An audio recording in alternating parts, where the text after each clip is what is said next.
La calidad de tu vida depende de la calidad de tus pensamientos. Si me dieran la sabiduría con la condición de quedármela solo para mí, la rechazaría, porque nada es bueno tener si no se comparte con otros. Al estoico le podés hablar de dinero, de cargos, de títulos. Eso puede ser una añadidura, puede ser un indiferente preferido, pero no es lo necesario para la felicidad, que en realidad ellos llamaban serenidad. Porque la sabiduría no es tener un coeficiente intelectual elevadísimo, no es ser un genio, no es ser un superdotado, no es acumular conocimiento. El arte, y en palabras de Marco Aurelio, uno de los grandes pilares, el arte de distinguir aquello que puedo controlar de aquello que no. Gran parte de nuestro sufrimiento viene por enfocarnos en cosas que no podemos controlar. Que el espantapájaros lo colocan en el lugar donde está la mejor cosecha. ¿Por qué? Porque los pájaros no van a ir, lo ven estridente, lo ven grandilocuente y dicen no me acerco, tengo miedo. Pero si los pájaros pudieran racionalizar eso, entenderían que el miedo al final es el medio, porque ahí está la mejor cosecha. Pero es así, el miedo, si empezamos a cambiar el foco y lo vemos más como un aliado que como un enemigo, las cosas pueden cambiar radicalmente. Hablábamos de que todos tenemos un padre, un adulto y un niño. Padre es el deber, adulto es la realidad, la conexión con la realidad interna y externa, y el niño es el placer, lo espontáneo, la emoción. El camino del héroe, Joseph Campbell, que él dice, esa cueva a la que temes entrar contiene el tesoro que estás buscando. Pero claro, es que no escuchamos esa cueva, no nos retiramos como decía Marco Aurelio. Estamos siempre viviendo para afuera, qué hace el otro, qué dice el otro, qué hago, o qué hago yo para gustar más. Peor, un hombre no debería temer a la muerte, debería temer nunca haber comenzado a vivir. Y estás en la cama del hospital diciendo yo pude haber sido otra persona o pude haber hecho otra cosa, y eso a mí me aterra. Y en aquel momento lo entendí. Hoy traemos una entrevista que la verdad ha sido espectacular, ha sido un ratito de esos que parece que el tiempo no pasa por aquí, que entras en estado de flow. Hace un par de semanas tuvimos la oportunidad de poder estar en un evento presencial aquí en Madrid, en el evento Fénix, el evento que montaron, bueno, la Escuela de Transformación Vital y Liderazgo de Alex Rovira, con los maestros que forman parte del podcast de Ojalá lo hubiera sabido antes, Alex Rovira, Antoni Golinches, Francesc Miralles, y tuvimos la oportunidad de conocer a gente allí maravillosa. Ellos ya están invitados a poder venir, ojalá les podamos traer en estos próximos tiempos aquí al podcast a compartir con nosotros, porque la verdad es que fue un día inolvidable, increíble, en el que no paramos de aprender. Y ya tan temprano hemos podido traer a uno de aquellos maestros que estaban allí, que forman parte del equipo de Alex, que es Gabriel Ricardo, Gaby, que es experto en estoicismo. Yo estando allí me quedé impactado con la ponencia que dio sobre estoicismo y su manera de hablar, y la verdad es que hemos tenido el honor y el privilegio de poder tenerle hoy aquí con nosotros, y la verdad es que es una entrevista de esas de coger papel y boli y apuntar todo lo que pueda, porque no se para de aprender con este muchacho, así que Total, nada, a coger papel y boli, bienvenidos y sobre todo a disfrutar. tal cual. Damos paso a la entrevista. Gabriel, bienvenido. Es un placer tenerte aquí con nosotros hoy. Para los que no te conozcan y ya ir entrando un poquito en calor, ¿quién es Gabriel, Gaby? Y bueno, ¿cuáles son tus orígenes? Bueno, en primer lugar, muchísimas gracias chicos. Es un placer para mí estar hoy acá con ustedes compartiendo este momento. Así que ese sea la intro. Agradecerles de corazón por haberme invitado. Es mutuo, gracias. Muchísimas gracias. Gabriel es un chico normal, de 32 años. Nací el 4 de agosto de 1992 en Argentina, Buenos Aires, pero no la capital como tal, sino más al norte de la provincia de Buenos Aires. Diría que mi infancia transcurrió feliz, con sus dificultades, por supuesto, pero lo cierto es que fluyó muy bien, tengo una familia extraordinaria.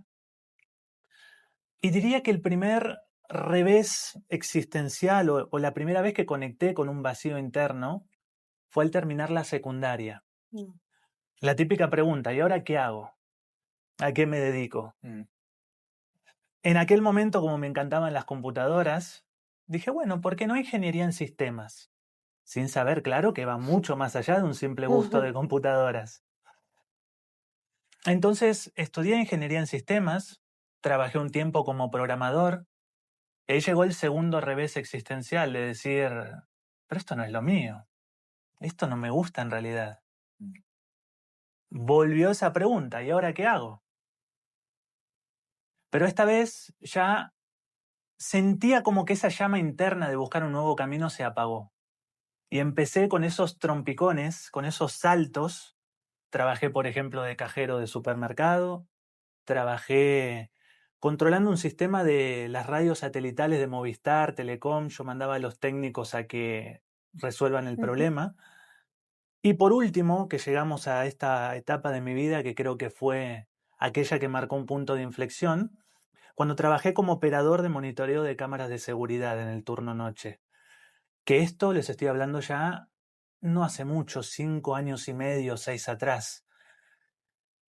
Y esa etapa fue, creo yo, el preámbulo de esta otra vida, la llamo de esa manera, porque ahí conocí el estoicismo. ¿Cómo llegó a tu vida? ¿Cómo lo conociste? ¿Lo escuchaste en algún sitio? ¿Llegó tu libro, una recomendación de alguien? ¿Por qué te impactó? ¿Por qué sentiste como esa conexión? Que ahora vamos a profundizar muchísimo en eso. ¿Y qué es lo que te hizo clic al verlo que dijiste? Esto merece la pena aprenderlo. Bueno, muy buena pregunta, porque esa etapa yo la recuerdo con mucho cariño, aunque en ese momento, por toda la dificultad, por todas las series de circunstancias que se fueron acumulando una tras otra, no podía verlo así. Para contextualizar un poco más, yo trabajaba de 22 a 6 de la mañana mirando cámaras de seguridad, como comenté antes. Y yo sentía que sobrevivía. Lo hablábamos un poco antes en que nos tomamos un café. Estaba en piloto automático. No tenía, poniendo esta metáfora de la llama interna, ¿no? Ese combustible vital que te empuja a crecer, a aprender, a expandirte, a explorar otras áreas de intereses. Yo la tenía totalmente extinta. Tenía ese trabajo cómodo, seguro, tenía mi sueldito a fin de mes, nunca he sido un gran derrochador, por lo que para mí era más que suficiente, pero ahí estaba, totalmente apagado. De hecho, me acuerdo, lo hablábamos un poquito también, yo llegaba a mi casa a 6:30 de la mañana, porque el trabajo era un pro también, me quedaba cerca, y lo primero que hacía es comer algo rápido, subía, yo mi habitación la tenía arriba, me ponía en la cama a ver Lost, de 6:30 de la mañana a 12 del mediodía. Wow. Tardaste poco, aunque es bien larga la serie, pero menudo tute diario. Enseguida, yo creo que en semanas la consumí. Me dormía y me levantaba a eso de las 6:30, 7 para otra vez, si es que comía algo en casa o si no me llevaba para comer a la noche, otra vez repetir el ciclo, ¿no? Era una supervivencia, que si bien estaba cómodo aparentemente, internamente algo quería ser escuchado. A todo este contexto se sumó una enfermedad grave que transitó mi papá, se sumó la pérdida en aquel entonces, la recuerdo con mucho cariño, de Maggie, una perrita que yo tuve. También partió en uno de esos años donde comenzó todo esto. El asesinato de uno de mis amigos de la infancia, que, bueno, le quisieron robar el vehículo, él se resistió y lo mataron. La ruptura con una persona que conocí de hecho en el trabajo, que quería mucho y no se dio. Entonces todo eso a mí me dejó devastado. Y hablábamos también un poquito antes de la Biblia, que vos mencionabas que ayudó a muchas personas. Este momento lo recuerdo con mucho cariño. Un compañero llamado Daniel, que Daniel, miro ahí, ¿no? Si estás viendo esto, te lo agradezco de corazón y este momento lo atesoro profundamente. Yo estaba en el descanso de las cámaras de seguridad, íbamos turnando porque, claro, la vista necesitaba descansar. Y yo nunca fui de, a pesar de internamente sentir dolor, manifestarlo fuera, ¿no? Pero él salió, se me acercó y me dice, Gaby, necesito darte esto. ¿Pero por qué? Te lo tengo que dar. Y me dio una tarjetita, que cuando la leo, esas palabras quedaron grabadas por la verdad que encerraban. Era un proverbio de la Biblia. Los padecimientos del tiempo presente no son dignos de compararse con la gloria que pronto nos ha de ser revelada. Y vaya que era verdad. O sea, yo sentí, algo sentí cuando lo leí. Tiempo después, No me pregunten por qué, yo a esto no le he encontrado explicación, probablemente una asimilación interna de todas las situaciones que venía transitando en aquel momento, pero me levanté y así, de un momento para otro, digo, no encuentro explicación, pero fue de un momento para otro, me empecé a interiorizar por el crecimiento personal. Es decir, en algún punto, esa llama que hablaba anteriormente comenzó a prenderse. Al principio bajita, pero lo fui atizando con el crecimiento personal. Busqué videos, busqué información y ahí una de las personas que yo seguía, Jerry Sánchez, a quien también recuerdo con mucho cariño, me habló del estoicismo. ¿Estoicismo? ¿Qué es esto? ¿No? Hablaba de que era una filosofía de más de 2000 años de antigüedad, etc. Pero ¿y esto hoy qué vigencia puede tener? No va que leo un tal emperador romano, Marco Aurelio, que tenía la desfachatez de decirme: la calidad de tu vida depende de la calidad de tus pensamientos, que en realidad no es lo que te está pasando, sino cómo interpretas eso que te está pasando.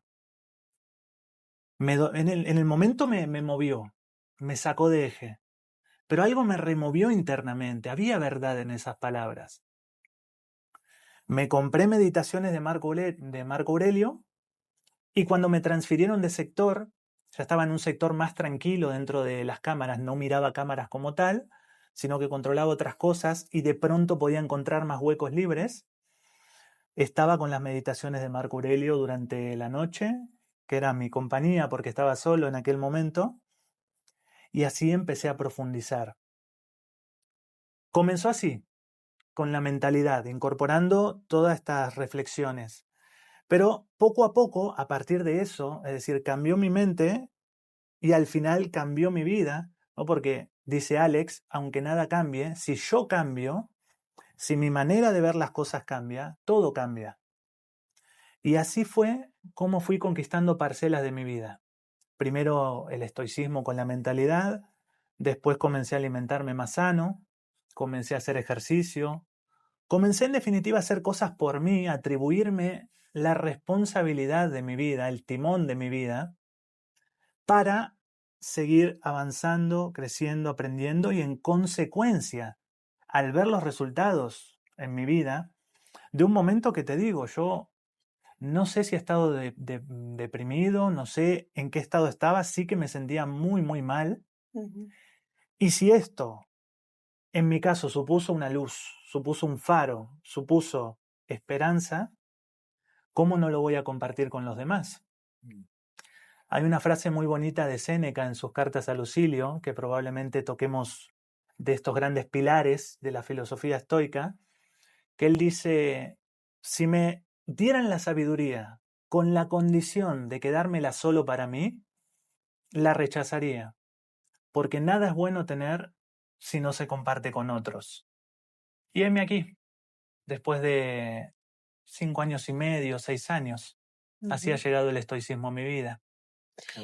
Y en relación a lo que ya has ido dando pinceladas en cuanto a definición, pilares, etcétera, para esa gente que haya puesto la misma cara que en su día hemos puesto los 3 de esto y qué, ¿cómo definirías a alguien que, ya te digo, que esté completamente fuera del ámbito filosófico y demás, de una manera sencilla, ¿no? Por así decir, que entienda de un primer momento? ¿Qué es el estoicismo como definición para ti, lo que tú consideres? ¿Y cuáles serían estos, llamémoslo, pilares, características, valores, lo que tú quieras poner luz de que esto es, o al menos así lo entiendo? Bien, bueno, muchas gracias, es muy buena pregunta. Yo creo que la podemos entender bien qué es el estoicismo utilizando una metáfora que usaban los antiguos en Grecia y en Roma, porque por cierto es una filosofía que tiene más de 2000 años de antigüedad. Sin embargo, vamos a ver que tiene una vigencia el día de hoy más que nunca. En la antigua Grecia, en la antigua Roma, decían que así como hay hospitales con médicos que tratan la enfermedad del cuerpo, hay escuelas de filosofía con filósofos que tratan la enfermedad del alma. ¿Qué es la enfermedad del alma?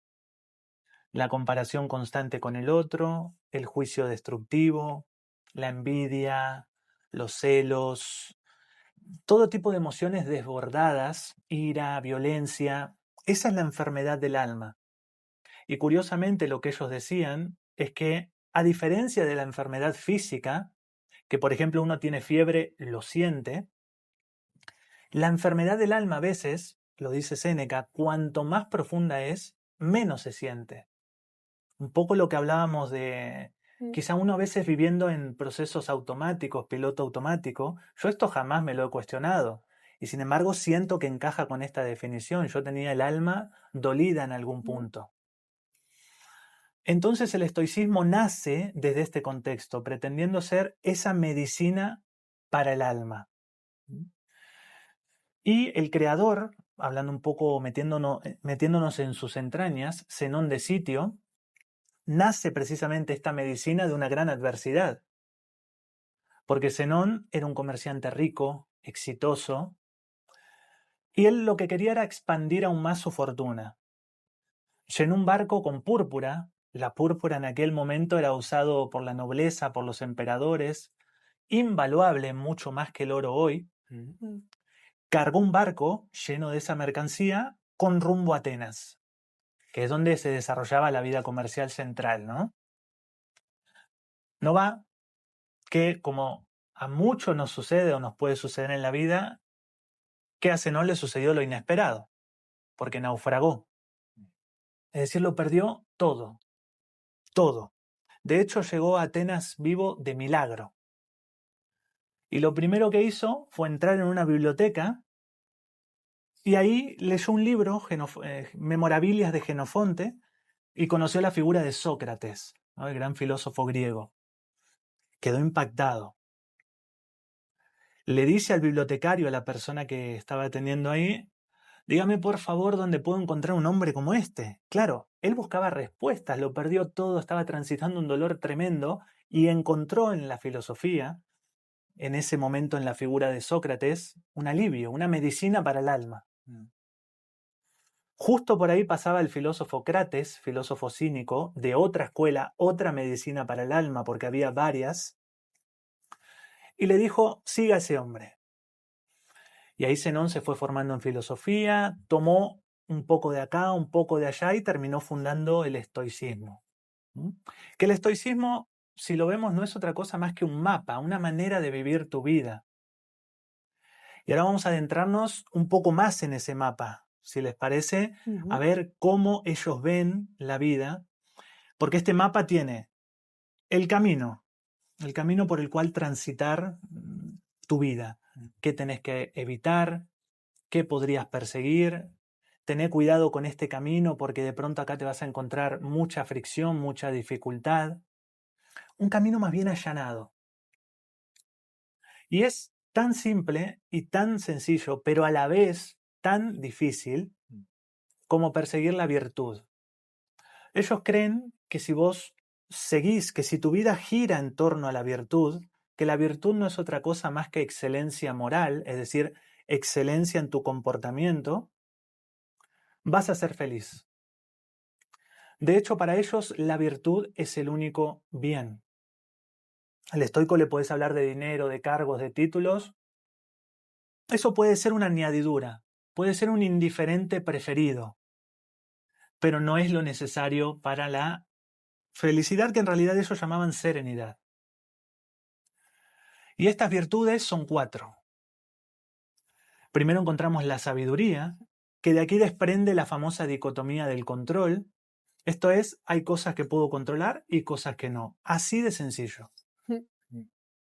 Porque la sabiduría no es tener un coeficiente intelectual elevadísimo, no es ser un genio, no es ser un superdotado, no es acumular conocimiento. Es más profundo, es el arte, y en palabras de Marco Aurelio, uno de los grandes pilares, el arte de distinguir aquello que puedo controlar de aquello que no. Y vamos a encontrar que cuando sufrimos, si hacemos este ejercicio de preguntarnos, ok, de esta situación, ¿qué puedo controlar? Nos vamos a dar cuenta que gran parte de nuestro sufrimiento viene por enfocarnos en cosas que no podemos controlar. Entonces, por poner ejemplos cotidianos, ¿no? Es sabiduría elegir qué batallas voy a luchar, sabiendo que muchas batallas en las que entro, como por ejemplo querer cambiar a alguien, querer que las cosas sean distintas a como realmente son, o querer salvar a alguien que estamos viendo que está a punto de caerse en el abismo, nos hace sufrir porque no está bajo nuestro control en definitiva. Que sabiduría es elegir batallas que sé que ya no están perdidas antes de entrar en ellas. Sabiduría es, al final, enfocarse en mí, entendiendo que es la única fuente desde la cual puede emanar un cambio, y que desde ahí, si eso, como bien comentabas, Mireya, con tu madre, que me pareció muy bonito, si eso se expande desde la inspiración de tu propia vida, qué bonito.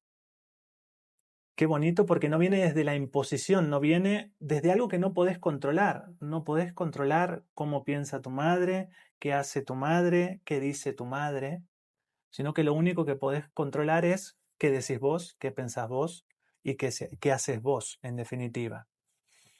Esa sería la sabiduría. Pasamos al coraje, que yo creo que es de las más importantes, si no la más, porque creo yo que el coraje es aquella que abre la puerta para que se deslicen las otras virtudes. Y en ese sentido, el coraje, hay una frase del líder espiritual Osho que me gusta mucho, que él dice que el coraje es una historia de amor con lo desconocido. ¿Y por qué? Porque al final nosotros partimos de una determinada zona, de un determinado momento vital, de una zona conocida, por ponerlo en esos términos. Y probablemente esa zona conocida fue la misma que me puso los grilletes en los tobillos que me impide avanzar. Porque son las creencias que yo tengo, los pensamientos recurrentes que yo tengo, la manera de comportarme que yo tengo es lo que conozco, es lo que reproduzco. Y en el instante en el cual yo quiero romper con eso, quiero cambiar de entorno, hablábamos un poco de las situaciones vitales que te han traído hasta aquí, quiero cambiar de entorno, necesito alejarme de ciertas personas porque me causan daño, necesito cambiar el rumbo de mi vida porque esto que estoy haciendo no me gusta, va a surgir esa resistencia que es el miedo. ¿Por qué? Porque estoy poniendo un pie fuera de la zona que conozco. Y paradójicamente, el miedo está ahí para protegerme, porque lo interpreta como un peligro. No, esto no lo conozco, no pases. Y se pone ahí, te pone la mano en el pecho. ¿Qué sucede? Que si no nos atrevemos a enfrentarlo, a ese miedo, permanecemos en la zona conocida y perpetuamos al final la situación y las circunstancias que tenemos en aquel momento. Y ahí está el coraje. El coraje es esa virtud que te permite poner al miedo al lado tuyo, ya que no esté delante, poniéndote la mano en el pecho, sino que lo colocas a tu lado y transitan juntos por esa zona desconocida. Porque es necesario la protección también, la precaución. Es decir, uno no va a ir como loco por un cambio radical de conciencia, dejo mi trabajo de un día para el otro, dejo mi pareja y se requiere un marco reflexivo, un contexto, porque muchas veces, y por ejemplo a mí me sucedió, yo en el trabajo de noche quería dejarlo, quería emprender otros rumbos, pero a su vez era mi sustento económico de aquel momento, no podía dejarlo. Entonces, precaución, pero siempre avanzando con coraje. Esa sería la segunda virtud. Y en esa línea, aterrizándolo en ejemplos cotidianos, es coraje atreverte a hacer eso que tanto posponés por miedo, que sabés que te va a hacer bien, o que sabés que querés hacer en definitiva, porque resuena con vos, porque internamente sentís que ese es el camino con corazón. Avanzar a pesar del miedo, porque fíjense que en ningún momento elimino el miedo de la ecuación. El miedo va a existir siempre, toda la vida, porque es un mecanismo de supervivencia natural, biológico. Lo que pasa es, como dice Séneca, sufrimos más en la imaginación que en la realidad. Porque hay un miedo adaptativo que en este momento, no sé, Dios no lo quiera, ingresa alguien con un arma por esa puerta, naturalmente nos vamos o a paralizar o a correr por donde veamos o a atacar. Ujú. Pero ¿qué sucede si yo todo el tiempo estoy pensando que alguien va a entrar un escenario absolutamente improbable, pero que libera exactamente el mismo mecanismo fisiológico en mi cuerpo y me predispone o a atacar o a huir o a paralizarme? El miedo es bueno, adaptativo. El tema es cuando se nos va más allá de los límites racionales. Retomando el tema, es coraje atreverte a poner límites a aquellos que antes te pisoteaban. Y es coraje también emprender un camino de desarrollo personal, tocar temas que no nos gustan, asumir que probablemente muchas de las cosas, muchas de las circunstancias vitales que hoy transitamos, son el fruto de decisiones pasadas que nosotros tomamos. Y eso mucho no nos gusta, no todas, por supuesto, porque hay circunstancias vitales profundamente dolorosas, pero eso no nos gusta porque nos atribuye responsabilidad. Y es incómodo muchas veces tener responsabilidad, porque es mejor que el otro nos diga qué tenemos que hacer, qué tenemos que decir, es decir, el camino cómodo, ¿verdad? Entonces el coraje es el antídoto, si se quiere poner en esos términos, del miedo. Que el miedo, si no nos atrevemos a enfrentarlo, a mirarlo a la cara, nos puede detener y así pueden pasar años y años y años. Y de hecho, una reflexión adicional y para terminar, Alex Rovira, un gran amigo, mentor, maestro, una persona extraordinaria, él tiene una metáfora y es la del espantapájaros. Que él dice que el espantapájaros lo colocan en el lugar donde está la mejor cosecha. ¿Por qué? Porque los pájaros no van a ir, lo ven estridente, lo ven grandilocuente y dicen, no, no me acerco, tengo miedo. Pero si los pájaros pudieran racionalizar eso, entenderían que el miedo al final es el medio, porque ahí está la mejor cosecha. Es algo impresionante, pero es así. El miedo, si empezamos a cambiar el foco y lo vemos más como un aliado que como un enemigo, las cosas pueden cambiar radicalmente. Y ahí está el coraje que hace de puente entre esos dos mundos. Y llegamos a la templanza. La templanza me gusta verlo siempre como un termostato interno. ¿Qué es lo que hace un termostato interno? La temperatura sube peligrosamente, desciende a niveles normales. El termostato se encarga de regularla. Baja peligrosamente, el termostato la regula a niveles normales nuevamente. Es decir, al final la templanza es la virtud que me impide caer en el exceso como en la carencia. Es lo que me impide no caer en la gratificación inmediata, que hoy está a la orden del día. Hablaremos más adelante del consumo, de los likes. Y al final, en la carencia absoluta, que es en la que yo me encontraba, por ejemplo, de esto es lo que hay y ya está, ¿no? De la supervivencia. Es una virtud súper importante porque al final también la podemos ligar a la disciplina, al autocontrol, a la moderación, a tener claro el camino. Anthony Bolinche es un psicólogo clínico que trabaja en la escuela y también está en el podcast Ojalá, habla del sufrimiento productivo. Es decir, hacer un diálogo interno primero para saber qué quiero,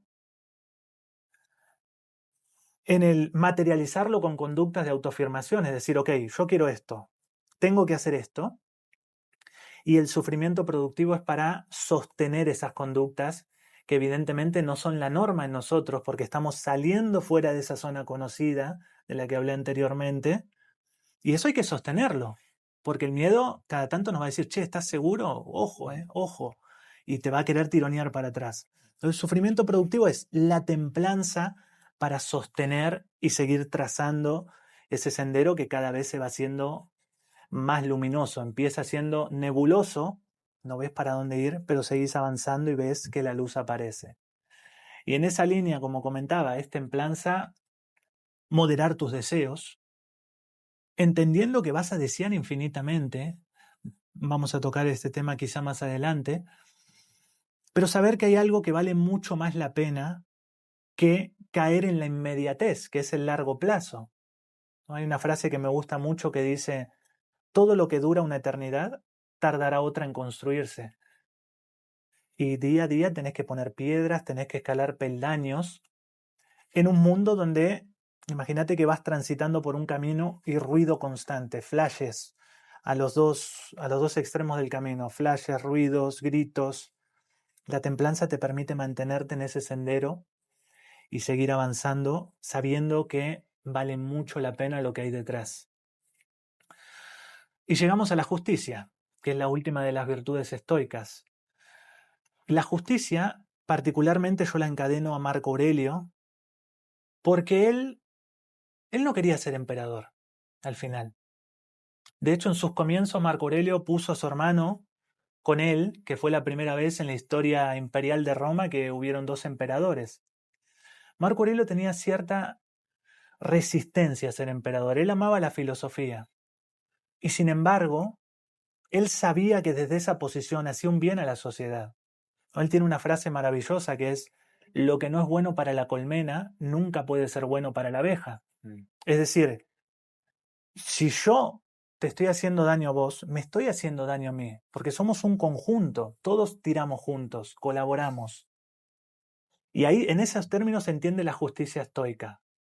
No en términos legales, de abogados, de jueces, en términos jurídicos, en definitiva, sino en términos de colaboración, de empatía, de comprensión, de estar por el otro. En esos términos, es justicia hacer y alzar la voz por aquellos que de pronto no se animan o que no están presentes y están siendo atacados, por ejemplo. Es justicia partir de una posición yo gano, tú ganas, todos ganamos, para que todo esto crezca, porque si vos estás bien, yo estoy bien, y si yo estoy bien, vos estás bien. Y de esa manera colaborar más, ser más empáticos, ser más comprensivos, y en definitiva vivir todos mejor, todos. Esa es la justicia estoica. Hemos hablado de la sabiduría, del coraje, de la templanza y de la justicia. Si nuestra vida a todo momento responde en estas virtudes, es decir, estoy siendo sabio, en otras palabras, estoy dirimiendo lo que puedo controlar de lo que no, estoy ejerciendo el coraje, el valor, es decir, me estoy atreviendo a enfrentar el miedo que muy probablemente aparezca porque normalmente cuando me enfoco en las cosas que puedo controlar, va a aparecer el miedo, es más fácil criticar al de afuera, es más fácil responsabilizar al de afuera, pero requiere mucho coraje asimilar la responsabilidad personal. ¿Estoy actuando con coraje? Templanza. Ahora que sé que me enfoco en esto que puedo controlar, que lo estoy haciendo con coraje, ¿me estoy sosteniendo en ese camino sabiendo que me van a tironear de todos lados para que yo me desvíe de ese camino? Y por último, la justicia. Este camino que elegí, ¿me va a hacer bien a mí, pero también a los demás? No voy a, con el perdón de la palabra, ¿no? Hablando en términos de calle quizás se entiende más, ¿no voy a joderle la vida a otro? Sabiduría, coraje, templanza y justicia. Si nuestra vida se rige por eso, vamos a ser felices, porque al final, volvemos a la sabiduría, es lo único que puedo controlar. Eso sería el estoicismo. Excelente. Ya podemos terminar la entrevista. Podemos ir ya para... No, ya, yo lo que iba a decir es quien tenga dudas o no le haya quedado claro después de esta mini masterclass de la definición su camino. Jolín, yo nunca lo había entendido como ese mapa que has... Y ahora ya es como muy visual, ¿no? Muchas gracias por el ejemplo. Un placer, chicos. Ya para profundizar incluso más, ¿cómo se puede diferenciar cuando hablas del coraje, sobre todo, cuando una persona quiere realizar un gran cambio en su vida, como tú has dicho, van a venir muchos ruidos? Aquí defendemos mucho el vive el cambio porque entendemos, y ya lo hemos estado hablando antes, que eso es lo que le hace a uno avanzar, evolucionar y ser mejor cada día. Cuando hay una decisión importante en la vida de uno, ¿cómo diferenciar el actuar con coraje y saber que lo estás haciendo bien de cometer una locura? Porque pese a que tú puedas tener claro la dirección por la que tienes que ir, como has dicho, van a venir ruidos y esos ruidos muchas veces no son simplemente distracciones de redes sociales, entretenimiento, ocio, no, vienen muchas veces de entorno cercano, de presión de las personas que probablemente más quieres y que forman parte de tu familia, de tu pareja o tu entorno laboral. ¿Cómo saber que ese coraje, primero, cómo reunir ese coraje para poder afrontar esa decisión y cómo determinar que esa decisión va a ser correcta a pesar del miedo? Porque la has definido perfecto y ahora una persona cuando se pueda poner a la práctica van a empezar a venir esos ruidos. ¿Cómo poder aislarlos y saber cuál es la dirección que tienes que tomar? Perfecto, muy buena pregunta, Kevin. Y yo creo que, en primer lugar, dirimiendo y sabiendo que yo no puedo controlar lo que otras personas digan, lo que otras personas piensen. Evidentemente hay personas que tienen más influencia, como bien comentás vos, por entornos familiares, porque también pensemos que cuando nos salimos de la norma, cuando nos salimos del camino tradicional o cuando nos salimos de lo que se esperaba que nosotros hiciéramos, con un guión de vida inconsciente introyectado, nos estamos saliendo del camino e incluso estamos cuestionando esa autoridad o ese camino, lo cual duele también. Un poco esta metáfora de la cubeta de cangrejos, que cuando un cangrejo quiere salir, el otro cangrejo agarra y lo tira para abajo, ¿no? Eso es muy importante de saber, que indistintamente de lo que diga el resto, indistintamente de todo el contexto del cual yo venga, yo siempre puedo dirimir internamente desde la sabiduría, a ver, ¿yo puedo controlar esto o no? Yo puedo controlar que de pronto yo quiero salir de este camino porque siento que no me hace bien. El sentimiento es muy importante. Es decir, yo cómo me siento siguiendo este camino, vacío, mal, evidentemente no es un buen camino. ¿Cómo me siento siguiendo este otro camino? Me siento bien, en paz. Justicia, ¿no le estoy jodiendo la vida a otro? No. No realmente desde mi intención, probablemente sí a quien creía que vos ibas a transitar el camino que esa persona quería. Pero eso ya no depende de vos. Eso no lo podés controlar. ¿No le jodo la vida a otro? No. Sigo avanzando. El mismo sentimiento, el mismo tránsito de ese camino te va a dar la respuesta.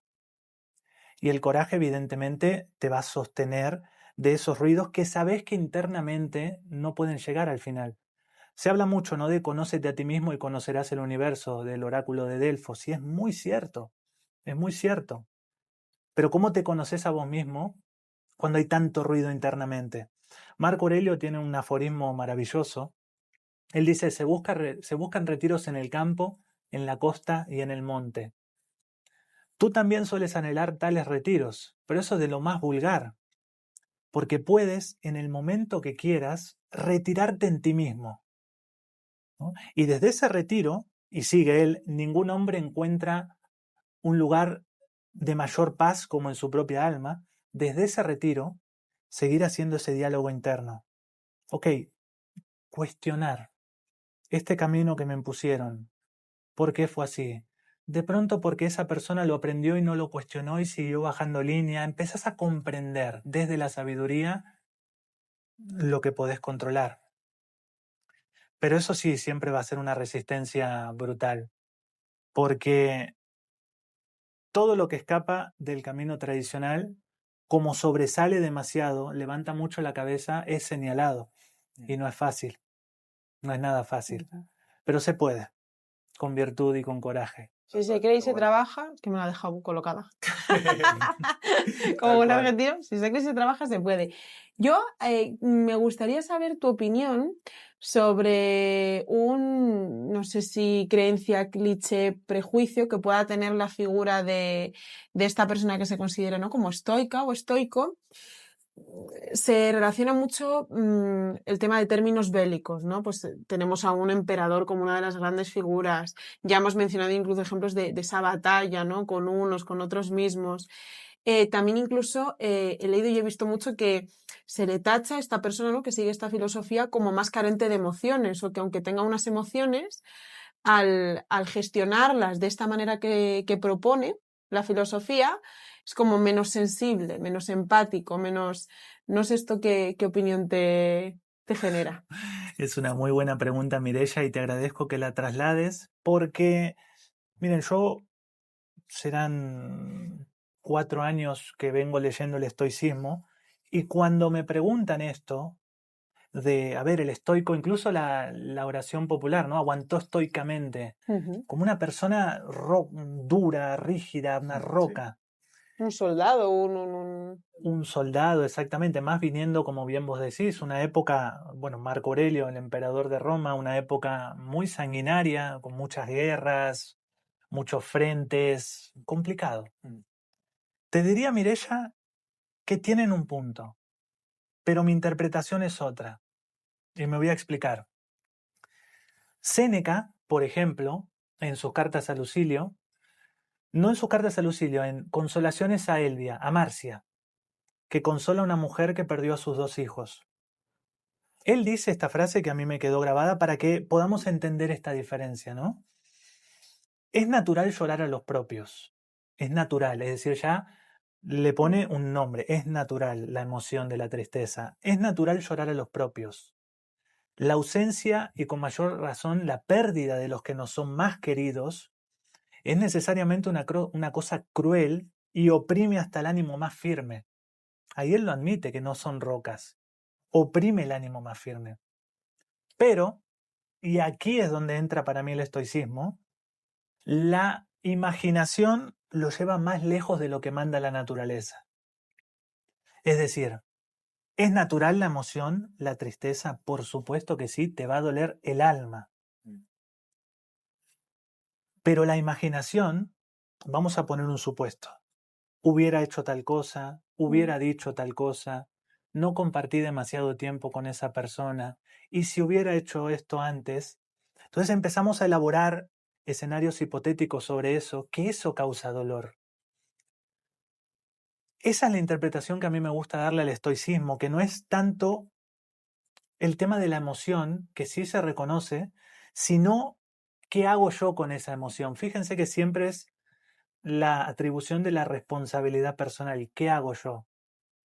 Marco Aurelio en sus meditaciones, si realmente nos ponemos en contexto de que él, eso no lo escribió pensando que sea un bestseller, que tenga una proyección pública, eran pensamientos para él. Fíjense que muchas veces, cuando leemos esos escritos, están impresos de melancolía, de una emoción, ¿no? Me acuerdo puntualmente ahora, te dueles, alma mía, o te añoras, alma mía, ya no tendré la posibilidad de honrarte, porque dependiste gran parte de tu vida de lo que dicen los demás. Es decir, él batallaba con esos demonios que nosotros batallamos hoy, a pesar de ser el tipo más poderoso del mundo. Pero sí entiendo, porque si leemos sin contexto otra meditación de Marco Aurelio, que él dice, sé como la roca, que está a orillas de la costa y las olas le dan, y la roca permanece firme, serena, rígida. Claro, si uno lee eso, piensa que el estoicismo te suprime, te reprime por completo la emoción. Y tienen un punto. Yo creo también que por una cuestión contextual, cultural de la época, o sea, ustedes imagínense un Marco Aurelio llorando o súper emocional cuando tenías a los germanos invadiéndote el imperio. No había mucho espacio para eso. Y era una época donde se ponderaba más el pensamiento que la emoción. Sí siento, en esos términos, que al estoicismo le podemos añadir esa parte emocional que quizá faltó desarrollar para que quede mucho más compacto y completo. Porque así como es necesaria la reflexión, también atravesar lo que uno siente, darle un cauce adecuado, un cauce natural y un cauce en definitiva sano, porque si no, eso es enterrado vivo y causa una mella tanto interna como después externa, ¿no? No sé si respondí a la pregunta. Sí, sí, y yo creo que de una manera muy acertada en tanto en cuanto se entiende el porqué del prejuicio. Y ya luego queda en uno el decir, vale, pues esto me va conmigo o no, o continúa, y como bien dices tú, hay que siempre poniendo un contexto, jolín, que a mí me parece más increíble que una filosofía de hace 2000 años sea aplicable el hoy que el hecho de que, pues, un contexto como el que era Marco Aurelio no es de ayer. Entonces tenía sus circunstancias, sus prioridades, el mundo llevaba una problemática que quizás iba un poco pero es que no me tengo que ir a Marco Aurelio, nos podemos ir a nuestros abuelos. O sea, el tema emocional, por suerte, pero también por desgracia, es muy del hoy. Lo estamos trabajando mucho, sobre todo nuestra generación, esperemos que las venideras, pero no es, como os digo, no es ni hace 2000 años, es que vete 100 atrás. Tampoco era el main point, ¿no?, de las conversaciones. Totalmente. Tal cual. Yo te quería preguntar, Gaby, porque ya los has mencionado por encima, no sé, has hablado de la dicotomía del control, ahora metemos a Epícteto también por medio, pero los tres autores más conocidos o a día de hoy que más resuenan son Marco Aurelio y Séneca, que los has mencionado, y Epícteto. ¿Cómo es posible, y quiero saber también tu opinión personal acerca de esto, que tres personas que eran completamente diferentes, tal vez Séneca un poquito más cerca del círculo como de Marco Aurelio en cuanto a política, pero es el hombre más poderoso, el hombre probablemente más rico, y luego un esclavo, totalmente todo lo contrario, que siguieran una misma filosofía y forma de pensar, estilo de vida? ¿Crees que es posible que esta filosofía, o sea, primero, ¿cómo es posible esto? Y luego, si tú crees que esta filosofía puede servirnos a todos por igual o que va más acorde a cierto tipo de cultura o de sociedad. Bueno, muy buena pregunta.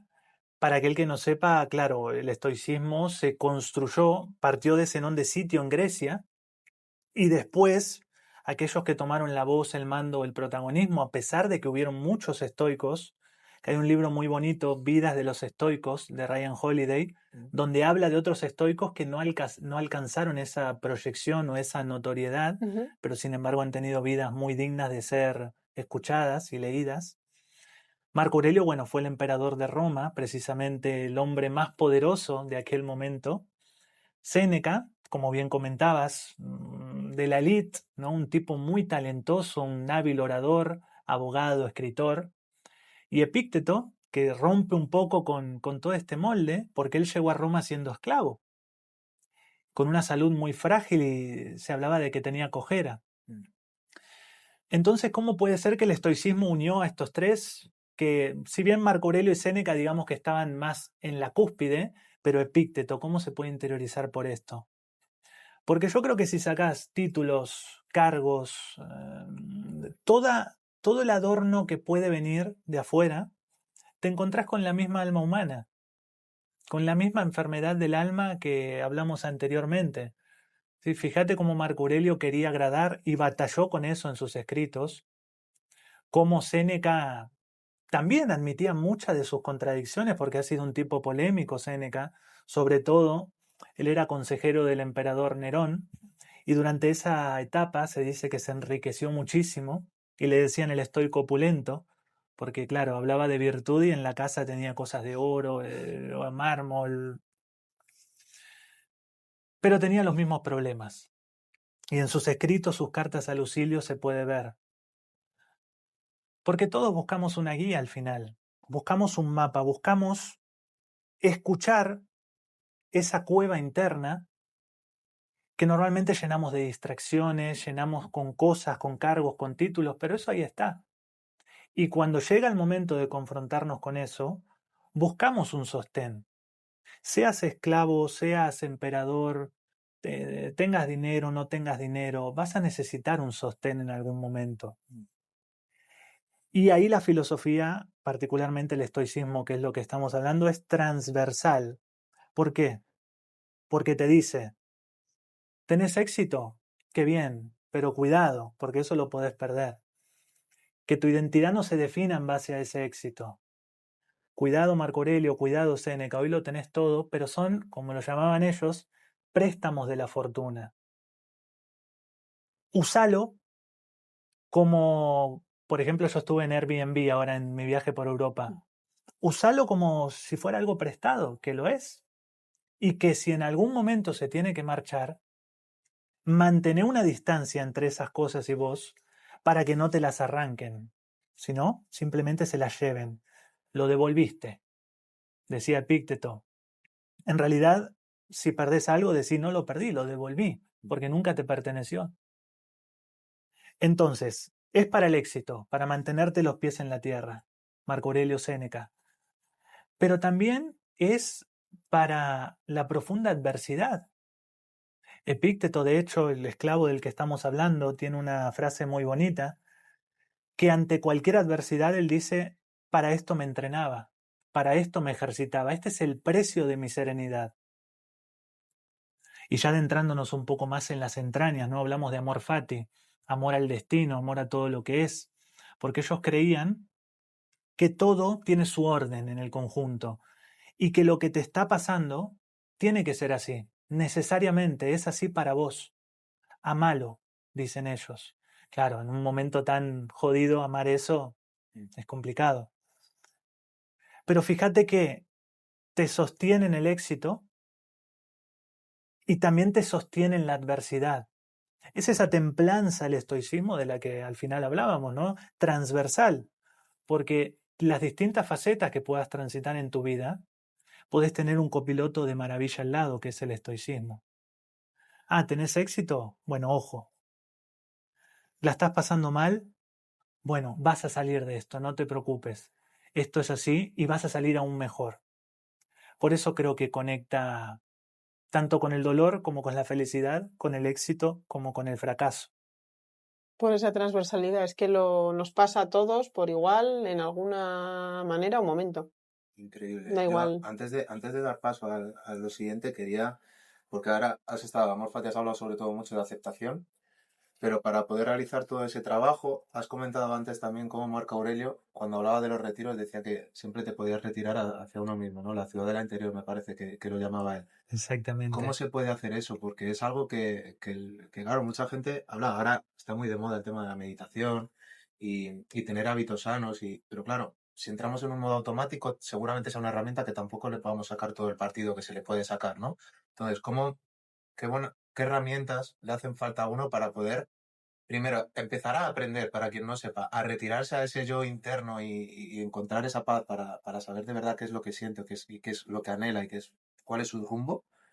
Y luego cómo poder mantenerlo independientemente del lugar en el que esté, cómo poder ponerlo en práctica para la mayor parte del tiempo poder estar en esa templanza, en esa paz interior. Excelente. Yo en ese sentido no soy muy partidario de cómo imponer herramientas o ser muy inflexible en ese sentido. Yo creo que, y siguiendo mi experiencia vital, que yo empecé leyendo Marco Aurelio por las noches, primero leer, es decir, interiorizar todo eso que vas viendo, una página por día, dos, las que sean, pero que te detengas a reflexionar sobre esa meditación. Y cuando encuentres que ahí hay, si resuena o no, dependerá de la persona, ¿no?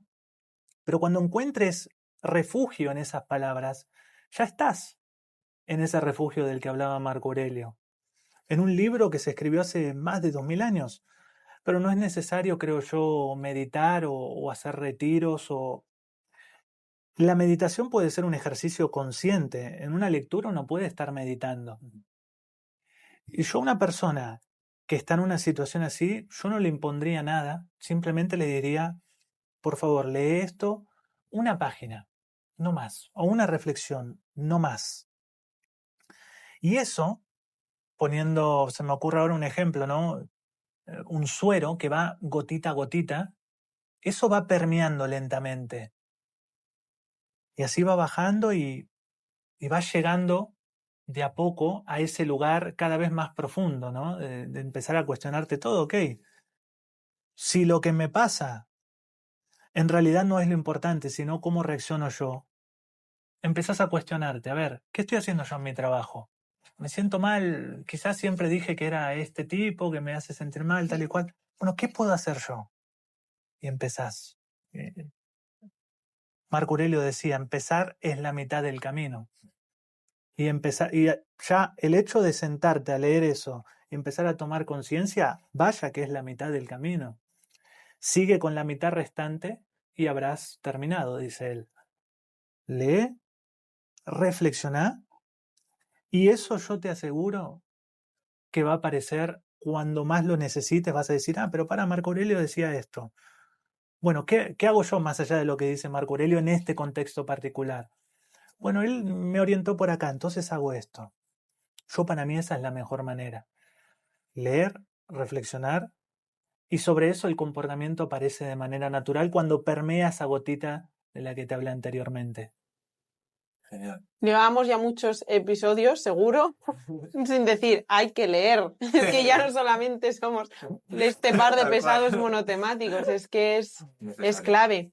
A mí me gustaría preguntarte, de nuevo tu opinión, retomando el mapa, si tras tu experiencia personal o más trayéndolo al día de hoy, añadirías, modificarías algunos de estos pilares tan potentes o le añadirías, perdón, algún, qué sé yo, algún matiz o directamente dices, bueno, pues yo es que después de todo el estudio y demás he hecho en falta esto o me sobra tanto de esto otro. Tu ingrediente en la receta, por así decirlo, del estoicismo, funciona muy bien, este bizcocho está muy rico, pero he probado esto otro y cuidado, o pruébenlo. La emoción. Lo tengo claro, la emoción. Al darle algún cauce, porque por muy estoico que seas, la vida te va a sacudir lindo, ¿eh? La vida cuando te toque... Cuando se pone creativa es la mejor. Pero totalmente, Mireia, cuando pierdas un ser querido o cuando aquello que en algún punto, está bien, te enfocabas en lo que no podías controlar, pero lo esperabas tanto y no se dio, se te cayó un plan que creías súper importante y la vida te va a sacudir. La emoción va a estar. Y siguiendo anteriormente lo que decía la metáfora del suero, ¿no? Esa es la reflexión. Ok, estoy transitando una dificultad, para esto me entrenaba, para esto me ejercitaba. Y al final, seguir con la reflexión, ¿no? Como dice Epícteto, los pilotos hábiles obtienen su reputación en las tormentas y tempestades. Son todas cosas, cuanto mayor es la dificultad, más gloria se obtiene al superarla. Son todas cosas de las que te vas apoyando, pero la emoción está y es la que es. Y eso necesita un canal. Y en ese sentido yo hablé mucho con Aileen, que yo personalmente lo he hecho, y es la escritura terapéutica, como una añadidura al estoicismo. Porque a la par que trabajas la reflexión, acá, también trabajas acá. Escribís. Ok, hoy me siento triste. Sé que esto es parte de lo transitorio, de lo impermanente, de lo efímero que puede ser la vida, que al final esto en 2000 años no va a importar. Todo eso lo sé, yo lo puedo saber cognitivamente, pero acá es lo que es. Escribir sobre eso y darle una salida, que encuentre, así como podemos encontrar una autopista bloqueada en todas sus salidas, abrirle una salida y que la emoción vaya por ahí. Marco Aurelio lo hacía con meditaciones. Yo para mí eso, tengo la creencia de que eso lo sostuvo durante tanta adversidad y tanto problema que tuvo su imperio. Séneca lo hacía, y Epícteto no lo sé, porque lo que nos llegó de él es lo que escribió su discípulo Flavio Arriano, pero yo creo que también lo hacía. Ellos tres tenían ese drenaje emocional que es para mí la pata que le falta al estoicismo. Eso y un poco de humor, porque no, al menos en la vida pública no me imagino un Marco Aurelio tirando chistes, por ejemplo, ¿no? Tal cual. Séneca quizá es un poco el que más rienda suelta. Hablábamos de que todos tenemos un padre, un adulto y un niño. Padre es el deber, adulto es la realidad, la conexión con la realidad interna y externa, y el niño es el placer, lo espontáneo, la emoción. El estoicismo que tiene mucho padre, por ejemplo, como Marco Aurelio, ¿no? Sé estricto contigo mismo y amable con los demás. Mucho deber, mucho tenés que ser así. Mucho adulto, conexión con la realidad, esto es lo que es, lo tengo que aceptar, esto se dio así. Y poco niño. Es decir, no le da espacio al disfrute, a la emoción, al gozo. Y ese niño empieza a llorar internamente. Y las tres partes necesitan estar atendidas. Entonces yo creo que alguna expresión artística, o en este caso la escritura, puede darle ese espacio al niño que necesita para que no esté amordazado por el padre, sobre todo interno, que eso puede ser un camino oscuro en el estoicismo. Yo hace poco escuchaba a Pedro Vivar, un gran estoico español también, en una entrevista donde él hablaba del lado oscuro del estoicismo, la hiperdisciplina, la hiperexigencia, cosa que yo he transitado. Agradezco haberlo hecho porque yo partí. Si este es el medio, el equilibrio, yo estaba hiper sin ganas de nada, ¿no? La llama apagada acá, y me fui acá con el estoicismo. Agradezco porque eso después me fue nivelando más al medio. Y hoy, bueno, con todas las dificultades, porque lejos estoy de sabérmelas todas, ni mucho menos. De hecho, cuanto más crees que sabes, más la vida te golpea para decirte, mira que no sabes tanto. Es encontrar ese punto. Y ese punto, traerlo de acá, de la hiperexigencia, te lo puede darle más rienda suelta a la emoción. Que la vida también tiene que ser divertida, el humor, la gracia, bailar, cantar, no sé, lo que cada quien quiera hacer es importante. Y esa sería la respuesta. Me encanta. Acaba de decir, de hecho, la escritura también podría ser otra herramienta para esa ciudad de la que hablábamos antes, ¿no? Porque al escribir es como que ponemos coherencia o ponemos en orden esos pensamientos que a lo mejor en la cabeza están revoloteando y no somos capaces de encontrar, y lo que tú has dicho le puede venir, lo que dijo Aileen, que además en el evento que te conocí fue una maravilla el ejercicio que hizo, y ayuda mucho a poner en palabras para liberarse, y además sientes paz a la vez, ¿no? Cuando lo pones en práctica, es genial.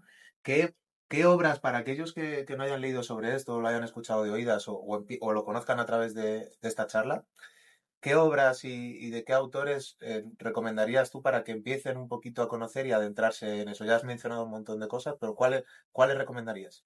Bien, mirá, esta es muy buena porque primero tenemos la base, la fuente, que son los grandes filósofos de los que hemos hablado, Marco Aurelio, Epicteto y Séneca. De los tres, para mí, el más ameno para comenzar es Séneca. Porque él tal vez por su talento como escritor, él era un gran escritor, yo siento que lo hace mucho más ameno. En Cartas a Lucilio al menos, hay otras obras que son un tanto más complejas. Pero yo recomendaría Cartas a Lucilio. Vamos a ver que está dividida según la editorial por categorías, ¿no? Sobre la brevedad de la vida, sobre la serenidad, sobre el dolor. Encontramos compilaciones. Cualquiera de esas para empezar, yo lo veo genial. Meditaciones de Marco Aurelio, porque hay algunas que requieren un contexto que no terminan de cerrar. Y después Epícteto, que Epícteto también, para mí era como el más, desde mi interpretación, el más como estricto en eso, ¿no? El más, es así en pensamiento, reflexión, razón, es como el más... El menos niño, ¿no? El menos niño, tal cual. Nunca mejor dicho. Y después, más contemporáneamente hablando, hay un libro que me gusta mucho de John Selar, que es Lecciones de Estoicismo. Es un libro cortito que es muy, muy aterrizado, muy destilado con lo esencial del estoicismo.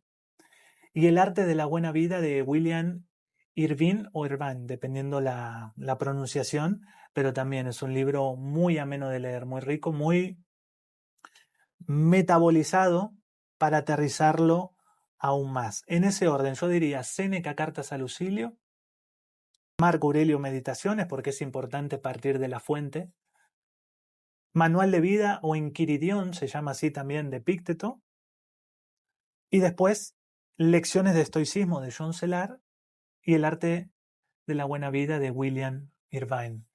Eso para mí tendrías un mapa súper completo, pero sobre todo detenerte a reflexionar, eso me parece muy importante. Leer está bien, pero ir pensando en cómo esas reflexiones pueden permear en tu contexto y en tu vida y materializar eso.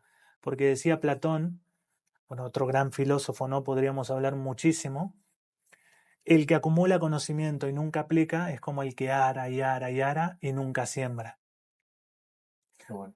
Es una lectura, como al igual que existe el concepto de escucha activa, ¿no? No sé si existirá o no, pero es eso, esa lectura activa de no ir, venga, pues, ay, qué cortito, me lo leo en una tarde.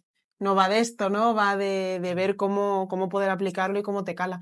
Yo te quería preguntar, porque lo hemos mencionado justo al principio, pero por tu opinión, vaya, me interesa mucho que compartas con nosotros tus ideas en este sentido, de qué crees que ha hecho que hoy en día, en esta actualidad, haya vuelto esta filosofía. ¿Crees que es por un tema social, un tema político, una mezcla de todo, carencia de algo? O sea, ¿qué tiene esto del estoicismo que haya merecido la pena o que haya tanto movimiento? Porque justo comentabas el libro de Marco Aurelio.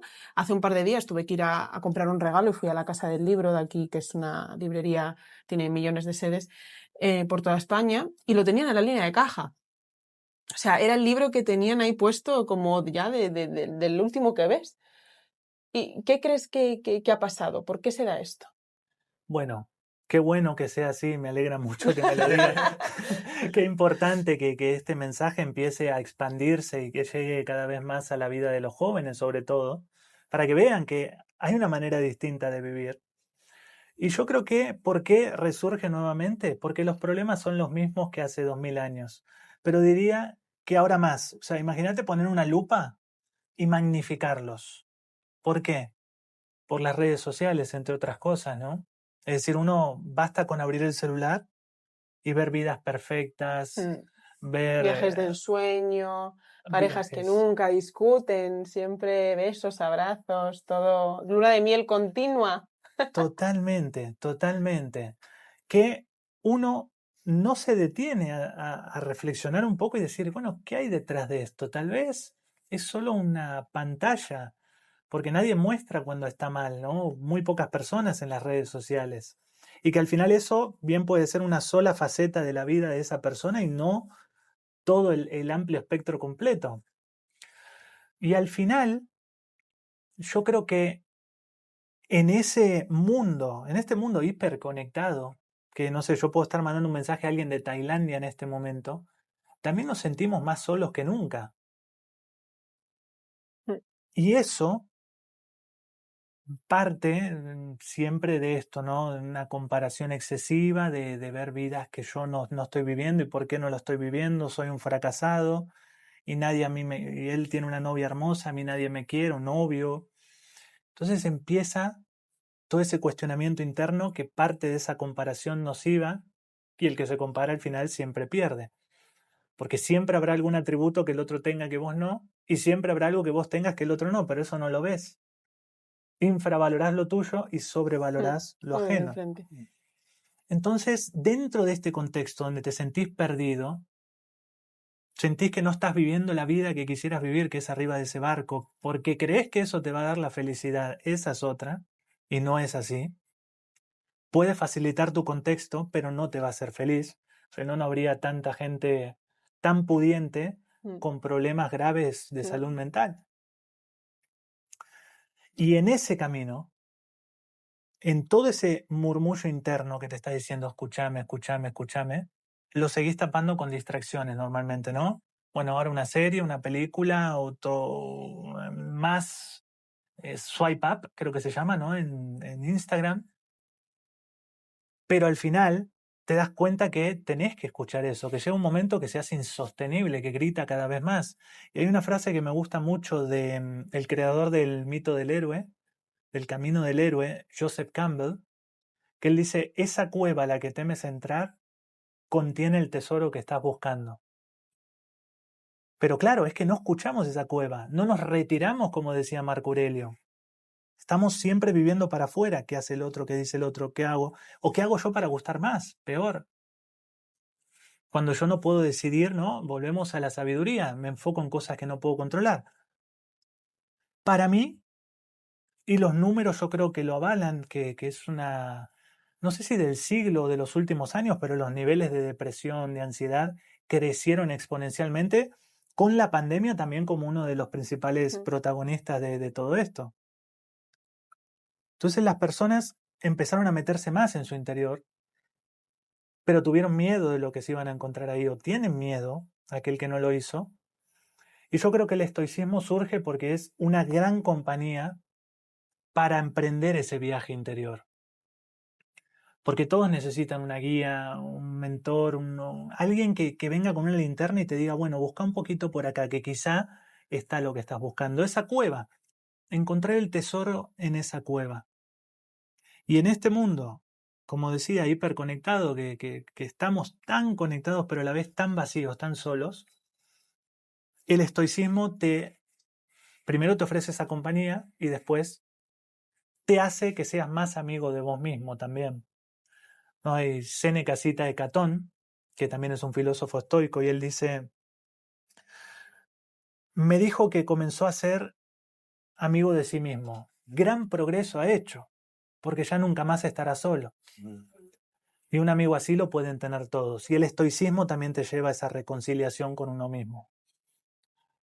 Hay que caerse bien. No, tal Es cual. importante, o sea, muchas veces ponemos ese foco, ¿no?, en las 5 personas que nos rodean o que más nos influyen y demás, pero me encantaría ahora mismo salir a la calle y hacer un ejercicio de estos bios marcianos que le digo mucho a Kevin, del 1 al 10, ¿cómo te caes?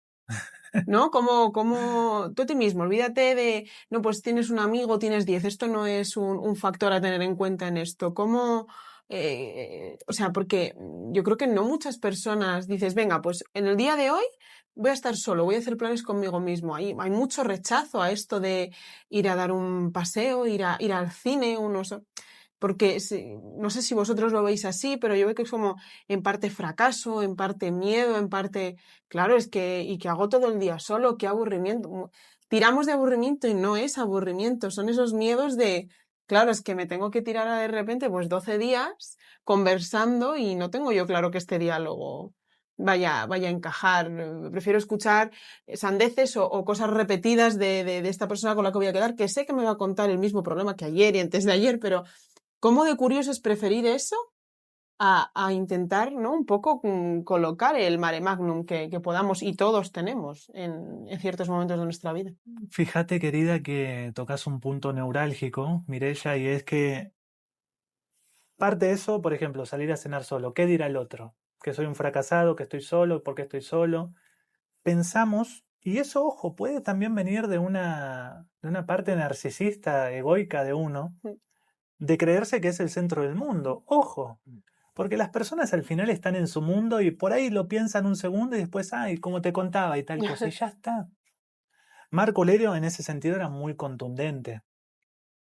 Él decía, y yo creo que se hablaba él mismo, ¿eh? ¿A quiénes quieren agradar estos individuos? ¿A qué precio?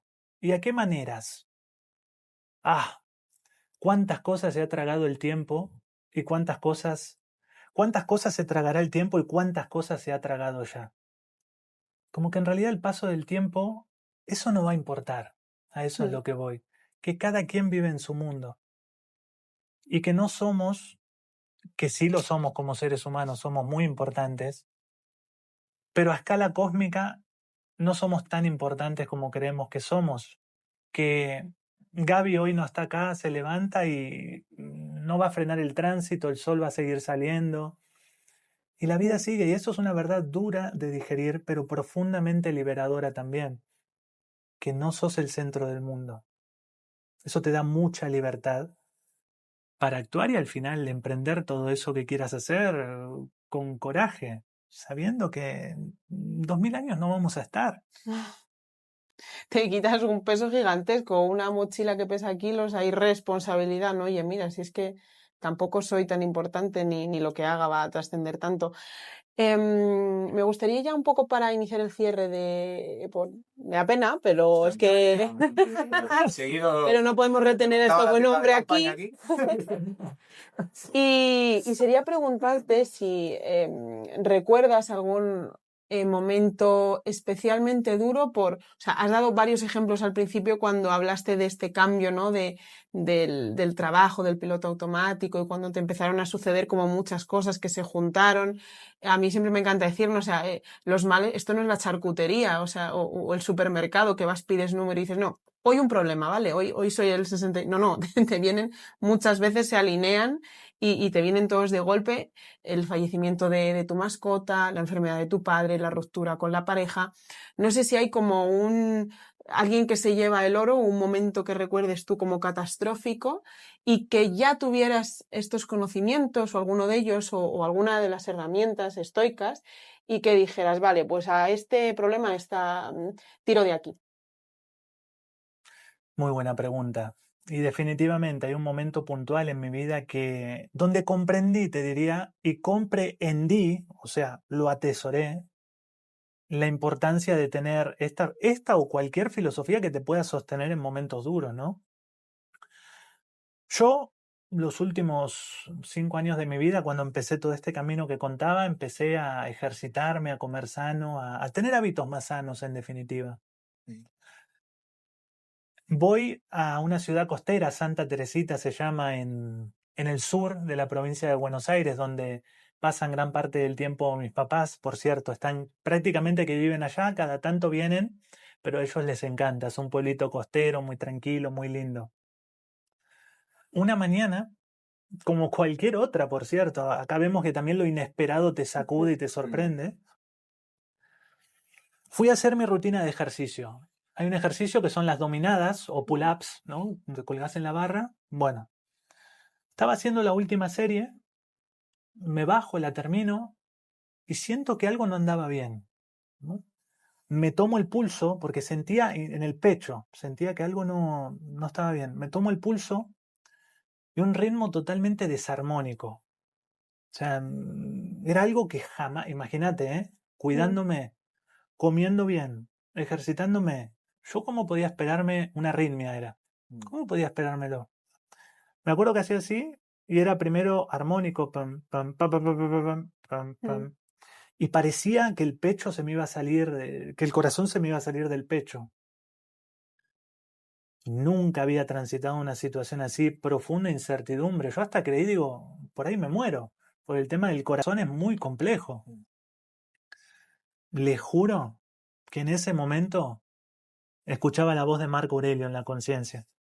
Enfócate en lo que podés controlar, enfócate en lo que podés controlar. ¿Qué podía hacer? La respiración y quedarme calmado, tranquilo. Y de golpe apareció esta idea de amor fati que te mencioné anteriormente, de amor al destino. Es decir, si esto tenía que ser, por algo es. Y les juro que yo sentí paz en ese momento. De no saber si... Sí que me perturbó un pensamiento de decir, mirá si yo me muero acá, mi familia. O sea, de manera tan abrupta, de manera tan radical, tan inesperada, de, este chico se cuidaba y...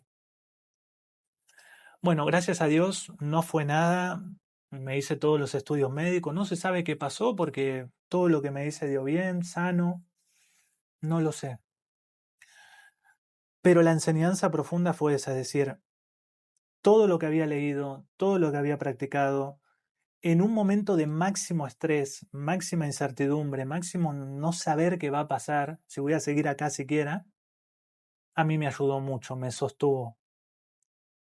Y ahí comprendí que, por cierto, también se me venía la frase de Marco Aurelio, ¿no?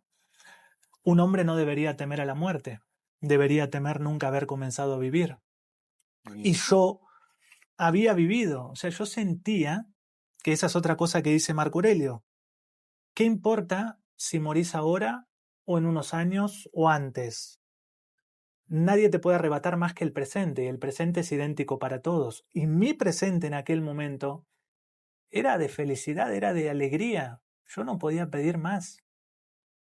Entonces, si tocaba, Dios no lo quiere y me dé 100 años de vida, o toca, ojalá que viva mucho tiempo más, pero yo me puedo ir feliz. Y esa situación es lo que yo también le deseo a cualquier persona, que llegado un momento así, podríamos hilar con reflexiones de Bronnie Ware, que es una enfermera que se encargó de cuidados paliativos a enfermos terminales. Uno de los mayores arrepentimientos es ojalá me hubiera arriesgado más. Lo que te decía, ¿no? Personas que de pronto no se atrevieron a enfrentar el miedo, o sí, pero con dosis pequeñas, y estás en la cama del hospital diciendo yo pude haber sido otra persona o pude haber hecho otra cosa. Y eso a mí me aterra. Y en aquel momento lo entendí, que viviendo así, sea con estoicismo, sea con cualquier otra filosofía, no importa, pero viviendo acorde a lo que me hace bien, sin joderle la vida a otro, viví y fui feliz y me voy en paz. Pues esto yo creo que poder enunciarlo desde esa verdad con la que lo haces con 32 años me parece espectacular. O sea, no sé tú, pero yo escuchar a alguien que puede decir, mira, me podría haber muerto y lo que sentí fue paz, y no de una manera, porque hay muchas veces, ¿no?, que hablamos de espiritualidad, de sensaciones. A mí me cuesta, ¿no?, a veces conectar con un discurso tan etéreo, tan de sensaciones, ¿no? Pero es que argumentado de pasó esto, hice esto, pensé esto, reflexioné esto, recordé esta otra palabra, ¿no? Montas el puzzle de tal manera que te entienda y diga, es que qué lógico. Y ojalá llegar a ese punto de decir, oye, mira, y si es hasta aquí, pues ¿qué hacemos? Pues nada, pero podemos quedarnos en, ya está, y en esa resignación, o es que no me tocaba, o decir, estamos ok. ¿Sabes qué pasa, querida? También que es un poco como dice Séneca, ¿no? Nos quejamos de que nuestros días son pocos, pero actuamos como si fueran infinitos. Podríamos entrar también en el tema del tiempo, de aprovecharlo, de... Suponete si yo me tocaba irme en aquel momento. Probablemente yo sé que todo lo que pude controlar en aquel momento, es decir, estar con mis padres, con mis sobrinas, que lo hice. Es decir, que no quede nada pendiente también es importante. Y el tiempo es la moneda de cambio para eso también. Por eso a mí me aterra pensar hoy, que yo en aquel momento de mi vida, hace 5 años y medio, 6, si me tocaba partir en ese momento pensándolo hoy, yo hubiera desperdiciado mi vida. Y se me pone la piel de gallina al decírtelo porque lo siento como tal. Es decir, yo vivía un 10% de lo que realmente podía vivir. O podía incluso, no sé, hablar con amigos, con personas a las que esto les resulte útil. No lo estaba aprovechando el tiempo tan valioso y esa es otra. No tenemos el tiempo que queremos tener. Y Séneca en esa línea dice, apuren las alegrías, porque nada hay cierto sobre el día de mañana. Y aún es un tiempo muy prudencial, es el nada y cierto sobre los próximos 5 minutos. Entonces es disfrutar del tiempo que este momento, aquí y ahora, por ejemplo, que estamos los tres conversando, disfrutarlo, atesorarlo, aprovecharlo. De modo tal que si nos toca marchar mañana, Dios nos lo quiera y por favor que nos dé salud, vida, alegría, paz, humor, todo. Pero que vivimos, he vivido, poder decir eso es extraordinario. Totalmente. No sé si nos quieres comentar, has mencionado ya el tema de la escuela, las colaboraciones que tienes con Alex Rovira y demás. Pondremos luego en la descripción todos los datos de tus canales, perfiles, etcétera. Pero si quieres decir de una manera breve o alguna pincelada los proyectos que tengas en activo, si hay manera de tener algún tipo de charla como este privilegio que hemos podido tener Kevin y yo, pues si alguien pudiera estar interesado o de qué manera, ¿no?, intentáis llegar con este tipo de mensajes a la gran masa. Bien, bueno, yo tengo un Instagram, Bajo tu control se llama, que en realidad no le he dado mucha proyección, pero ahí sí que subo reflexiones en formato de video cada tanto, y sí que trabajo en la Escuela de Transformación Vital. Actualmente soy codirector junto a Ailín Zarco, mi compañera, y junto a Alex, que es el fundador. Y básicamente todo mi trabajo, todo mi tiempo va destinado a la Escuela de Transformación Vital. De hecho, ahí tengo una formación en estoicismo, donde me adentro un poco más en las virtudes, hablo de la felicidad contrapuesta con la serenidad estoica. Bueno, temas muy, en lo personal me resultan apasionantes y muy bonitos, pero ahí más que nada me van a encontrar en la escuela de transformacionvital.com. Ahí pueden ver toda la información de la escuela y todo lo que tenemos para ofrecer. Lo pondremos. Luego lo colocamos Descripción. todo. Muchas gracias. Antes del cierre de todo, ¿a quién nos recomendarías para poder traer a este canal a charlar con nosotros y poder compartir juntos? Bueno, en esa línea que hablamos de la razón y la emoción, yo he hablado mucho con Ailín y le digo, mirá cómo embona esto perfectamente con el estoicismo, porque yo te puedo dar pilas, argumentos, de reflexiones, tal, pero es que como hablamos, la emoción necesita su causa natural y vos ahí entras perfecto para darle esa salida con miles otros beneficios que tiene la escritura terapéutica, ¿no? Así que en ese sentido yo creo que ella, Ailín Zarco, puede aportar muchísimo para explorar un poco esa vertiente un tanto olvidada en el estoicismo. Sí, o menos aplicada, o que al final era el pilar que nos marcabas que faltaba en tu mapa, ¿no? Entonces, ya cuando lo has ido comentando, lo pensaba que seguramente sea una manera muy completa, quizás tú con más parte teórica, más una visión que nos llevamos súper completa, y mira que ha sido breve relativamente la entrevista, pero de un poco todas las partes de ese puzzle, pues esa manera de hacerlo, de conectar y de que nos llene a nosotros. Hay que apuntar. Aileen, Tal cual. vamos a por Aileen, ti. la siguiente. Pues antes, ¿no? Sobre todo ya de parte de los dos, estamos en buena onda. Agradecerte. No te imaginas cuánto ha sido un rato, bueno, una charla, una mañana increíble. Hemos estado muy a gusto, hemos aprendido muchísimo. Yo creo que en estos ratitos hemos aprendido más que probablemente en un curso de meses, en cualquier otro sitio sobre estoicismo. Así que mil gracias. La verdad que ha sido un placer. Y antes de despedirnos, pues si quieres, te dejamos a ti que cierres con una reflexión, un mensaje final que quieras compartir. Todo el honor es para ti. Bueno, querido Kevin, muchísimas gracias, Mireia. Yo encantado, la pasé muy bien, me sentí muy cómodo ya desde los momentos previos que nos tomamos un café más detrás de cámara.